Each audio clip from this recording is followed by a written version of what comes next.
All right, guys, here we are again, and we are going back over adjective phrases and clauses from our Ready Workbook on Lesson 2.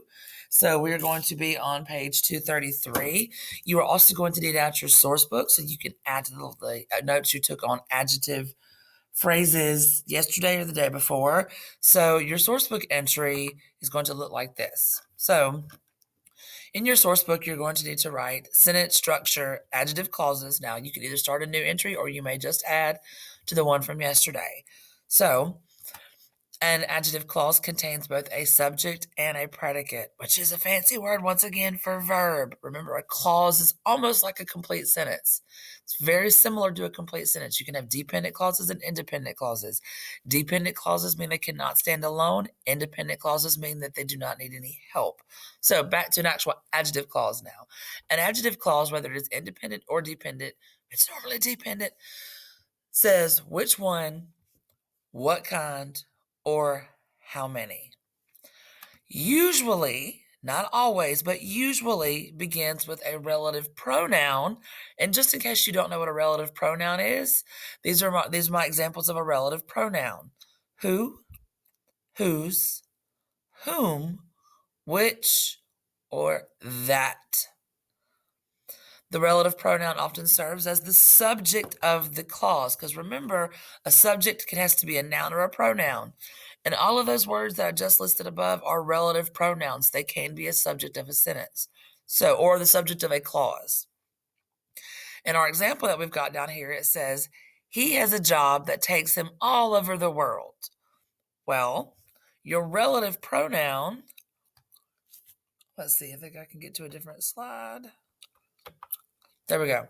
So your relative pronoun that is right. Well, hold on. Let's see. Is that. Okay. Now, that's going to let me know that it's starting an adjective clause. And remember, an adjective has to describe another noun or pronoun. So that entire clause is talking about one other thing. And that, in this case, is once again is the subject of our clause, and our verb is going to be takes.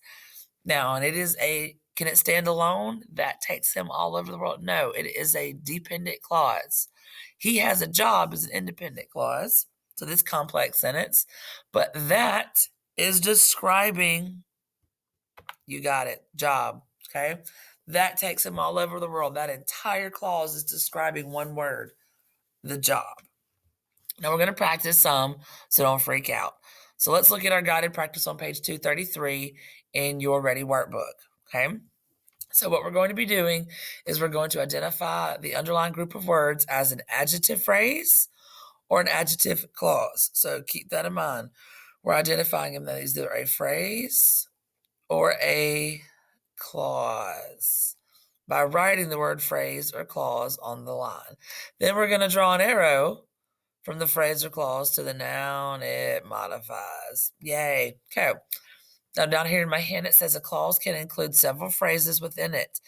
These phrases are often prepositional phrases, which are phrases that often describe the location, direction, timing of something. So let's start with number one. Now, excuse me. You want to look for your relative pronouns, okay? And if you forget what those are, we can go back. Maybe. We can go back and look at our relative pronouns. No, I can't. So, yes, maybe I can. Okay, so, nope, not that one either. I apologize, guys. Having a moment. Relative pronouns right there. Who, whose, whom, which, or that. Those are your relative pronouns. You should have written down. So that's why we write them down. All right, so now let's go back to our guided practice, okay? So you want to make sure you're going to go through your guided practice. I'm going to actually turn this to the next slide so I have a bigger section to work with. I'm going to erase my marks. So now I'm going to go through and I'm going to find my relative pronouns. And number one, do you see a relative pronoun in that underlined part? I do. You're right. It would be that. Number two, do you see a relative pronoun in my underlined part? Good job. It's whose. Number 3, do you see a relative pronoun? All right, nope, no relative pronoun, so we're going to come back. And number 4, my underlined part's got meaning and flag. Do you see a relative pronoun? Nope. And number 5 has this underlined part, which would not be very warm. And I have a relative pronoun that is which. Okay. Now, by doing this, I didn't even have to read my sentences. I could just have a starting point. So, number 1, I've got that he made at a hotel in Paris. So, my uncle told me a funny story about a mistake that he made at a hotel in Paris. Well, this is a clause because it starts with a relative pronoun. It's got a subject, which is the word that. And he omitted in that he did what? And he made something. That's my verb. And it is describing, where am I going to draw my arrow? Good job. The mistake that he made. Number 2, Uncle Nestor, whose French is not very good, went to the front desk to ask for an extra blanket. Well, I've got my whose is my relative pronoun and is my verb. That is an independent clause. It is also an adjective clause because it starts with the relative pronoun whose, and it is describing what noun? Good job. It is describing Uncle Nestor.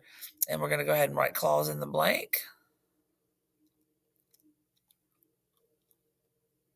And it is also a dependent clause. Number 3, the clerk at the desk looked puzzled. Well, they just told me, so I know that at is a preposition. I know desk is the object of the preposition, so I know that this is a prepositional. You're correct. It is a phrase. And what is my phrase describing or modifying? It's modifying the noun clerk because he's at the desk. That's his location. Okay, number 4. It turns out that Uncle Nestor had confused the word blanket for the word meaning flag. So we're looking here at the words meaning flag because that's my underlined part. Well, is there a subject? Is there a verb? Nope, it's not even a prepositional phrase. It's just a group of words.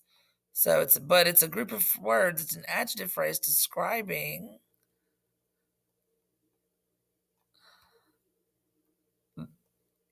word meaning blanket. It's describing that whole preposition. And it's also describing, I would have accepted the word for blanket. Okay, because it's an extra descriptor. Number 5, the clerk thought my uncle wanted to wrap himself in a flag, which would not be very warm.